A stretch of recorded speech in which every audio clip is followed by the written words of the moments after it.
ദൈവനാമത്തിന് മഹത്വമുണ്ടാകട്ടെ. ഇന്നത്തെ നമ്മുടെ ചിന്താവിഷയം അർപ്പണമായ ആരാധന.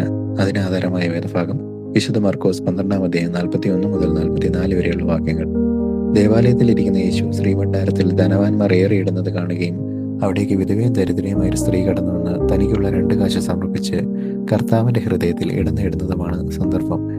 വിധവ പഠിപ്പിക്കുന്ന 3 ചിന്തകൾ പങ്കുവച്ചുകൊള്ളട്ടെ. 1. മാറ്റിവെക്കാത്ത സമർപ്പണം. താൻ സമർപ്പിക്കുന്നത് കുറഞ്ഞു പോയെന്ന് വിചാരിക്കാതെ, ഇല്ലായ്മകൾ പറഞ്ഞു മാറ്റിവെക്കാതെ തനിക്കുള്ളത് പൂർണ്ണമായി സമർപ്പിക്കുന്ന വിധവ ദരിദ്രർക്കിടയിൽ തന്നെ വേറിട്ട വഴിയാണ്. 2. പൂർണ്ണമായ അർപ്പണം. വിധവയും ദരിദ്രയുമായ അവൾ 2 കാശാണ് സമർപ്പിക്കുന്നത്. അതിൽ 1 കാശ് തനിക്കും 1 കാശ് ദൈവരാജ്യത്തിനുമായി അവൾ മാറ്റിവെക്കുകയോ പങ്കുവെക്കുകയോ ചെയ്യാതെ തനിക്കുള്ളത് എന്താണോ അത് പൂർണ്ണമായി സമർപ്പിക്കുന്നു.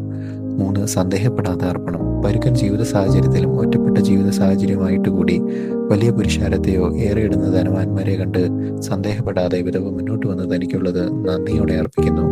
അപ്പോൾ കർത്താവ് എല്ലാവരും സമൃദ്ധിയിൽ നിന്നിട്ടു, ഇവളോ ഇല്ലായ്മയിൽ നിന്നും തനിക്കുള്ളതൊക്കെയും ഉപജീവനം മുഴുവൻ ഇട്ടു. ഇത്തരത്തിൽ മാറ്റിവെക്കാത്ത, സന്ദേഹപ്പെടാത്ത, പൂർണ്ണതയുള്ള സമർപ്പണമായി നമ്മുടെ ജീവിതവും ആരാധനയും മാറട്ടെ. കർത്താവിൻ്റെ ഹൃദയം അത് കണ്ട് സന്തോഷിക്കുമാറാകട്ടെ. ദൈവം നമ്മെ അനുഗ്രഹിക്കട്ടെ.